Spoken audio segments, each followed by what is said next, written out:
everybody. Welcome back to the Slumber Party podcast. I'm your host, Amanda Jewson.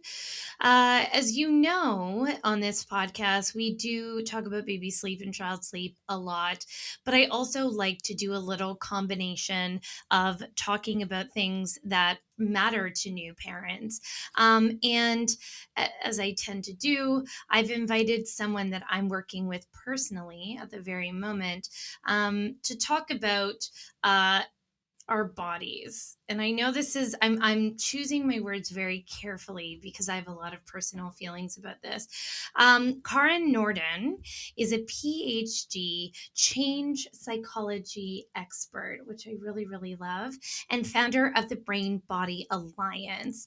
The Brain Body Alliance provides intensive compassion first health coaching for women who want to learn to love the way they eat, feel, and live. Using her expertise and growth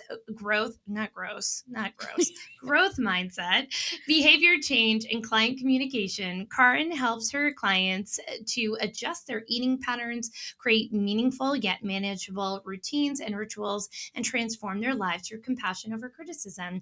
And as one of her clients, I can attest to all of this. So welcome, Karin. How are you? Thank you. I'm doing great. I'm really excited to be on this podcast and to chat with you. Well, yeah, I mean, we were talking about this earlier, and I think I've wanted to have you on the podcast because I am someone who's like was a serial dieter. I've talked about this on my podcast before. I did literally every horrible thing that you could do. Everything. I've done low carb, keto, no carb, or low fat. I did, and I hate mentioning company names, so I won't, but I did, and this is something that we talked about. I did a weight loss program here in Ontario. I think it is just an Ontario thing where it is medically supervised. So they say, if you're watching this, I'm making air quotes. If you're listening, you can't hear the air quotes. So I'm telling you, I'm doing them. So it's medically supervised. There is a doctor in the facility. They basically give you B12 shots to make sure that your body doesn't think that you're starving and you eat 400 to 600 calories a day. Do you lose weight? Yes. Does it make you insane? Yes. So, and these are all things I did in my 20s. Basically, I was on a diet essentially up until the moment I got pregnant with my first daughter, and then I was like, oh well, this is amazing. I'm just going to eat whatever the hell I want because I'm pregnant. And I gained 60 pounds in my pregnancy. I and it was fine. Like honestly, I was like, fine, I'm pregnant, whatever. But then my daughter came out and I was like, oh my God, I don't ever want her to see me like this. I don't want her to see that I've been dieting or that there's something ever wrong with your body. And I really had a whole change about that. So I basically took a full 2 years off of any sort of conscious eating thing ever. And then I had my second daughter. And I noticed after I had some pretty significant postpartum anxiety, probably a sprinkle of postpartum depression. But I remember seeing this ad for another wonderful non-diety coach that was like, I just knew that my food was impacting my mood and I wasn't eating like well. And I don't even like to use like judgments, but I was eating food that afterwards made me feel sluggish, tired. I was like, I'm at one with my body. I'm comfortable with it. And I really was. If I lose weight, great, great.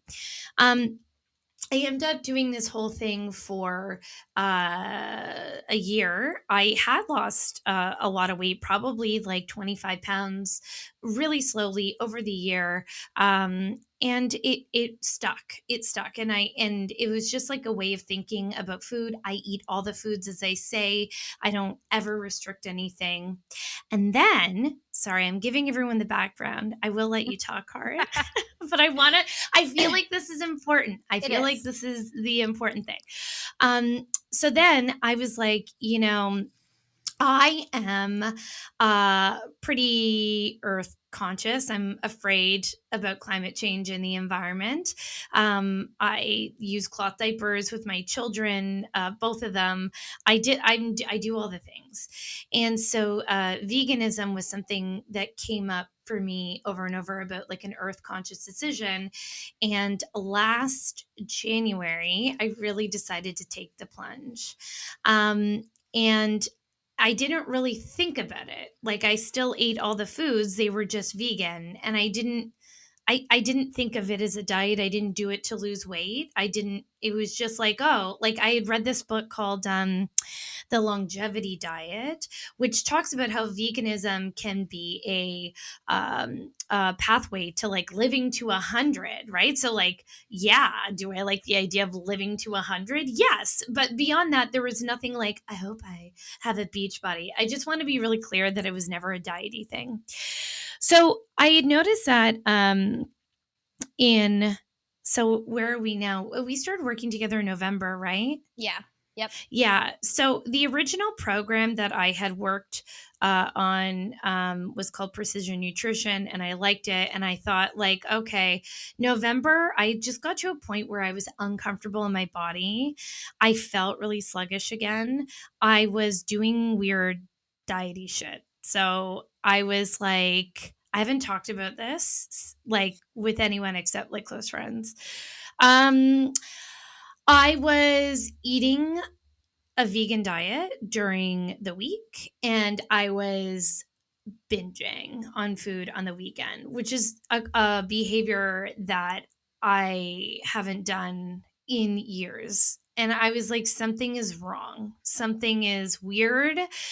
And I don't know how to explain what it is that, like, when I did this, like, the precision nutrition program before, I never really had cravings for food because I did all the things. So anyway, I hire you. I look Yes. into this, and someone had said, like, look, you can do precision nutrition again, or you can work one on one with this coach who works for precision nutrition. And if you like that, she can probably lead you down that road. And I was like, yeah, okay, that makes sense. Um, Through our work, like it took 2 months to get there. Uh, it was never like I said to you, I just want to like, I would sure losing the weight. I gained weight. I gained probably about 15 pounds this year, but also like who hasn't? Pandemic life. I don't really care. Um, but I was like, I just feel like shit. And I don't know how to stop feeling out of control about food. Like that was the big thing. And I hadn't felt like that in a while. And you have been instrumental in like kind of leading me back to why that is probably the case.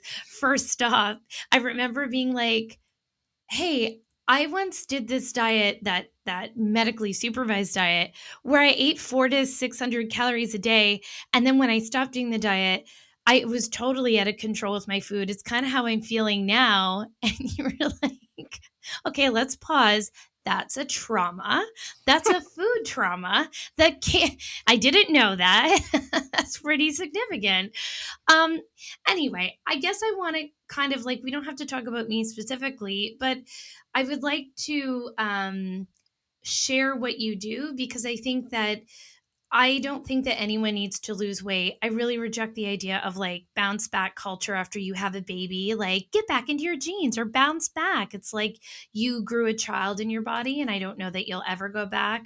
But I do think that there is something in the middle of like, I feel maybe out of control. I don't know what's going on. How can I eat in a way that feels good to me that isn't like weight lossy or diety? So tell me. Wow, I've talked for 9 minutes. Wow. Well, it's Sorry. I'm glad you did, because I think it's important for them, everybody who's listening to this, to know the backstory. And I think that your backstory in particular is really relatable and is the case with the majority of my clients. They have a history of these sort of crazy hyper restrictive diets. And that history, whether or not you're trying to diet now, is going to influence your relationship with food, right? So that's the first thing Yeah. I want to hit on, is that, like, everybody has a relationship with food, and you have to think of it as a relationship like you would with a friend or a partner or whoever. And if that relationship is back and forth all the time and it's hyper restrictive and it's I'm only going to do certain things at certain times and I'm going to be really careful with my effort, and if it has all these rules around it, it's not going to be a healthy relationship. And so Mhm. that's the first thing I want to recognize, is that with you, it's not necessarily about weight at all. Like, you came to me because you were feeling out of control. And I remember Mhm. you saying in the first session, like, I want to feel in control. And I challenged that and I pushed back because I was like, is it really control you want, or is it peace?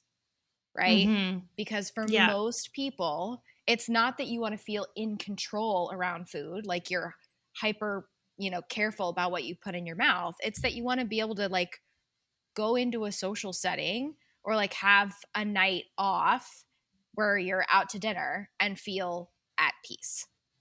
Yeah. Yeah. I remember the first thing we talked about, like, I have an obsession with pizza that's not normal. I understand. It did take up the majority of our first conversation. And you were like, just have pizza whenever you want. And I was like, where I am mentally right now means I can't. It means that, like, if the pizza's at my house, I don't stop until the pizza is gone, which is like so crazy for me. And I think what we were able to unpack was that original restrictive diet that I had when I was 20 years old, 19 years old. I did that diet. I can't believe they even took me on. But anyway, I was an official adult, but I did that diet when I was 19. And we had kind of uncovered that with my veganism, the idea that there were foods that were off like the list. I couldn't eat X, Y, and Z. I had to look at every ingredient. I had to be choosy when I went to restaurants. That is all of the behavior that I was exhibiting when I was dieting, anytime I was dieting. And so my body, like you had said, my body doesn't know that you're making a decision for the planet. I had come to this. You didn't tell me you shouldn't be vegan. You never said that ever once. You were like, let's get more protein. Let's try this. Let's try that. And then I was like, I think it was 2 weeks before the holidays. I was like, I've been craving eggs. And I was looking at my husband having an egg. And I was like, I want that. And it really made me think, I'm restricting myself somehow. Like, I'm not, whatever I'm eating or whatever I'm doing, if it's mental or if it's that I'm truly not getting the nutrients I need, something's up. So I'm going to just try eating all the foods again and I'm going to report back and how I feel. So I remember over the holidays, we just like took a 2 week break where I ate Mhm. all the foods. And it was like, it was a huge change. Like, I don't binge Yeah. anymore. Well, Like, and that, which is, sorry, go ahead. no, I was just going to say, and that experience is so common, and it is like, I'm well versed in the evidence, right? So just like we study chemistry, just like we study physics, we also study behavior and we study health behavior. And what Mhm. evidence actually shows us is that restrictions and categories around food, so good, bad, clean, junk, which I hear a lot of women Mhm. use, those Mhm. actually make it much harder to eat healthy. They mess with our Mhm. mental health, and they actually drive Mhm. up our cravings for those particular, like, not allowed types of foods. And so Yep. oftentimes women come to me, they're trying to change their weight somehow, which I'll get to that at some point, I'm sure. And Yeah. they'll have all these restrictions. They'll be doing intermittent fasting or they'll be doing clean eating, and they're not succeeding with it. And as soon as we remove the restrictions, we let go of all the boundaries, we let go of the labels, and we focus on making decisions that fuel our physical health and our emotional Mhm. health at the same time. That's when everything becomes easier. You cannot willpower your way to good eating. You cannot restrict your way Mhm. to good eating. It will backfire. And it is, Mhm. in some cases, very traumatic. Yeah, totally. And I think that, um, well, what your Instagram bio handle is like feminist weight loss, and I was like, tell me more about that, because I think that, I would hate. I think like bodies and body positivity, and like you can be beautiful at any shape or size. And I think that it's really not like, sure, it's great that I fit into my jeans again so I don't have to buy new jeans, but I would have bought new jeans, which is what I said at the start of this. I just felt like so much of like weight loss, or even like, you think about, as for myself, would you? You don't have to answer this, but have you ever been on like? Obviously, you've been on a diet, Oh, right? yes. Yes, You, yes, yes. yes. Okay. So, like, when I've been on a diet, and I have been skinny, air quotes. Okay, I've been at my thinnest. I've never been happy in that moment. I've never been in a place where I'm like, oh, look at all the, like, that doesn't happen. I also think that, like, what I exactly what you said, do you want to lose weight, or do you want peace? I just wanted peace with my food. I want to be able to, like, not feel like on Friday night I want to order dinner 2.0, and like it feels like gross, like I was going to bed like digesting food in my stomach overnight. Now, whether that's because it's triggering that trauma of me literally starving myself at 19. I like paid for an eating disorder, a medically supervised eating disorder. Um, my body is going to remember that. And anytime there's a restriction, my body's going to be like, well, we got to get in this. Like, we don't know when we're getting food again. The last time this happened, it was 600 calories a day, which is like not sustainable. So I feel like, there's so much more to food than just losing weight. And it's never about the food, I don't think. Yeah, and I want to talk about what you said about weight for a minute, because I consider myself to be a weight neutral coach. And what Mhm. that means is that I don't believe that all weight loss is positive. I don't believe that Mhm. all weight loss is negative. I don't believe that all weight Yep. gain is positive. Same thing, Mhm. right? And like, I've personally been through situations where I lost an enormous amount of weight the summer after my freshman year, and it was because I was working at a daycare. I was on my feet Mhm. all day, and I decided just to basically not eat, right? Like, it was Mhm. Mhm. seriously disordered eating. Yeah. And I lost weight, and that's not good weight loss. Yeah. But then if you look 4 years later, I also worked at a daycare. I was getting up early in the morning to go work out before work at the daycare, purely so I could avoid traffic because I didn't want to Mhm. drive to the other city. And Yeah. I was eating super nutrient dense foods, and I was busy. I was fueling my body well, and I was feeling really good. And I also lost weight that summer.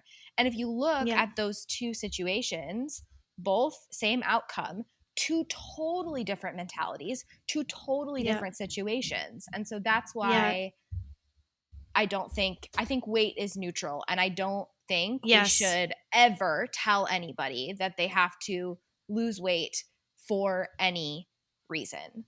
Um, Well, and weight loss does not equal health, which is something that I think a lot of people discuss, and which is like, I think a big part of it just kind of happened at the same time. Like, I did PN, and I did resolve my relationship with food. And that was like the biggest thing that came out. I was also the thinnest I've ever been in my adult life. And that wasn't because of PN. It was because I was so incredibly anxious. I wasn't eating. So, like, I've never been unhappier during my thinnest time. Now, like I always say, like, yes, the weight loss was a byproduct. The weight loss was me not eating because I felt like barfing all day, because I literally thought I was dying for 2 years. And it's like, And people are like, wow, you look so good. Good for you. And it's like, ugh. And I mean, since then, this is why I don't care about weight gain. I've probably gained 15 pounds from that time, but I've also not tried to lose it because I'm like, oh, this is my happy weight. This is how I know that I'm actually happy and I'm like better and I'm healing, because I can eat and maybe my body is so comfortable. I eat too much, which is not something that was happening before. So it doesn't equal like this good thing. Yeah. And I think you touched on something important too, which is that you have to take a look at the way that you're viewing weight loss in other people. So when someone Yeah. you know loses weight, if your immediate instinct is to say, "Oh my gosh, great job," I would really encourage you as like a practical takeaway from this podcast to stop doing that, because you could be Yeah. congratulating someone for an illness or an eating disorder or a stressful life Yeah. event, right? You don't know what that Yeah. is. And all of those things, if you're looking at someone else's weight change or weight loss in particular, and you're viewing it as automatically positive, that is internalized fat phobia. That is fat phobia. And Yeah. so you need to look Yeah. at your relationship, regardless of your weight, you need to look at your relationship with fatness and with fat phobia. Yeah. And that will tell you a lot about how you're treating yourself when it comes to your own weight. Yeah. Yeah. And I think, like, for me, it did get to a point where I was like, "Oh, I'm uncomfortable in my body." It Mhm. wasn't like, I mean, I think I've shared this with you. I don't know what, but, like, at my, like, biggest body times is when I'm like, "I look good." I don't know why. I don't look in the mirror and hate my body. I'm like, "Oh, it is what it is." I It's more that, like, oh, when I sit down, like, I'm not really comfortable, or I'm going for a walk and I'm really huffing and puffing right now. Like, I probably should increase my workout stuff. I think there's a difference. So there's this like spot in the middle then where I think I would have been okay with the weight loss for those reasons, but I don't want to say that I need to do that to be a good person, or like to, do you know what I'm saying? There's this like spot in the middle where it's also okay to want to lose weight. It's Yes. if But it's not, I think it's important to know that you don't have to. And that, well, like, I mean, this is kind of off topic, but like, uh, my daughter, I don't even want to share it. No, I'm not going to share it. I was like, when my kids are at the part where I am sharing things that I would be embarrassed about later on, that's when I'm going to shut it off. And I think Mm. we might be at that age. But what I'll say is, like, kids have insecurities and about whatever, and I would hate to like ever show my daughter that, like, okay, well, we need to change it then. If this is it, it's like, no, your body is beautiful the way it is right now. And I just wish that, yeah, it's a weird spot. I don't know what I'm trying to say there, but I feel like kind of like conflicted in the middle. Yeah, so there's two things. One is that if you are pursuing healthy, compassionate weight loss, your number one goal is supporting your body. Your number one goal is not weight loss. So when someone Yeah. comes to me and says, "Hey, I want to lose weight," I'm always like, "That's great, but why?" Like, what Yeah. your future self, who's 5 pounds lighter, 10 pounds lighter, 40 pounds lighter, or whatever it is, like, what is so different about that person that we're seeking her? Like, what is Yeah. actually the draw there? And when we figure that out, it's usually like, I can run around with my kids. I don't feel bloated after I eat. I feel energized when I wake up in the morning.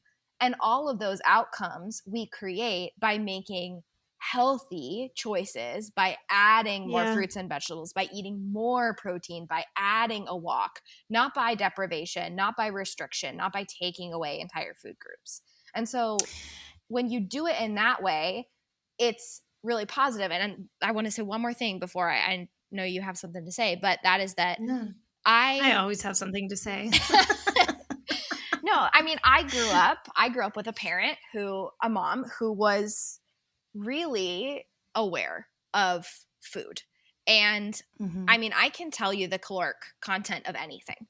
Like, I can look at a Mm. food and I know how many calories are in that thing. I know whether you could fit Mhm. it into a low carb diet or into keto or into whatever. And like, Mm. that's not knowledge that has ever been helpful for me. And so I would Right. really encourage people, especially moms with young kids, like, even if your daughter is really, really, really young, she's going to Mhm. pick up on the way you're approaching your body and the way you're approaching Yep. weight loss. And if you approach it in Yep. a way that's like, let's eat more vegetables to get strong, let's eat more Yep. protein to feel energy, she's going to pick up on that and she's going to be empowered. But if you approach it in a way Yep. that's like, I can't eat that, then that can translate into hurtful things. Yeah, I've been so conscious of that, especially after having 2 girls, and we don't really, I mean, even now, I don't really talk about anything related to, like, weight, or if I work out, it's because I wanna be strong, which is true. I don't even, like, since, having my second kid, like, I work out for so many other reasons not related to weight loss. Just, fitness and health and cardiovascular reasons and mental health and all of that stuff. But I always say, like, I exercise to feel good and feel strong. And I'm also not obsessed about it. And I also feel like, well, what's funny is, like, we have never talked about foods being healthy or unhealthy, or we'll say Mm, something like, this is really healthy, it'll make you feel good, that's mm-hmm. it. And it's funny the messages kids get from school, like, Yeah. oh, we shouldn't eat too much sugar, it's bad for you. And I'm Yep. like, who says that?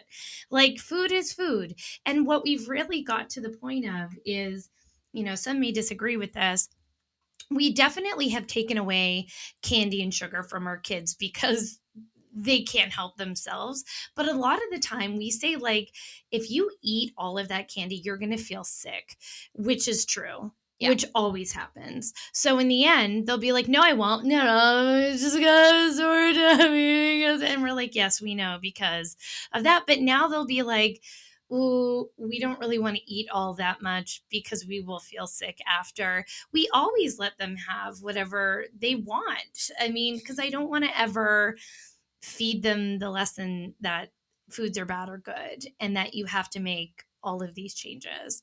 So, Karin, I know that I spoke for 9 of the 30 minutes that we today, but I really think that I just wanted to kind of, number one, share this part of my story because I think it wasn't obvious to me when I worked with you that, like, any sort of restriction was triggering that, like, diet brain in me. Yeah. Um, and I also think that I don't think a lot of people think that there's anything in the middle of, like, okay, I would like to change this.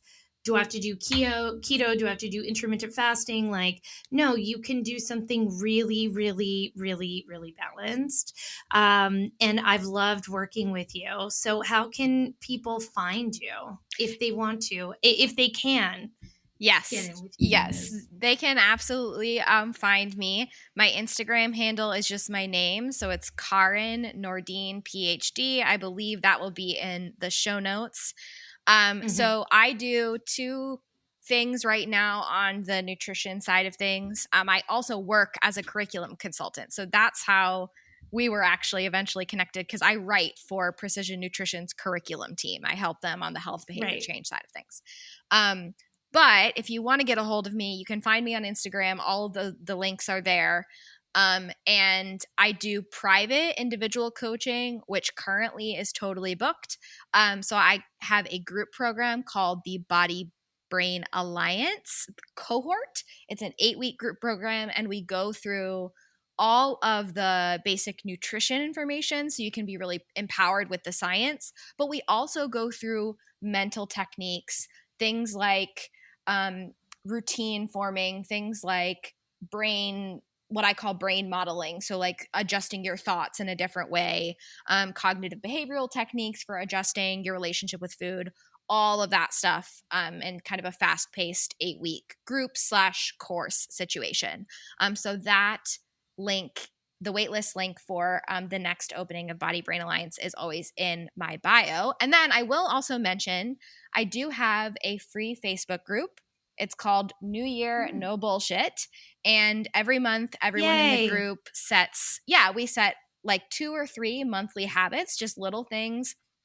It's a diet culture free space, so you cannot discuss intentional weight loss in that group. It's just about pursuing health in meaningful, manageable ways. So the link to sign up for that is in my bio as well. And I admit people at the beginning and end of each month so that they're ready to go with the whole group. Amazing. Well, Karin, you are a breath of fresh, as they say, and you've really, really helped me figure out my shit. And so, if you have shit, I highly recommend Karin. And good luck, everyone. Sleep well. If you do, if you're here to be like, great, I really enjoyed that conversation, but my baby still doesn't sleep, head over to babiesbestsleep.com for my blog. You can head over to my Instagram at Baby's Best Sleep for all of those sleep tips. And as always, you can book a free 15-minute discovery call if you are thinking about working with myself or a member of our team. We can help you get back to sleep once you're eating well. Yes. All right. Have a good one, everyone. Bye.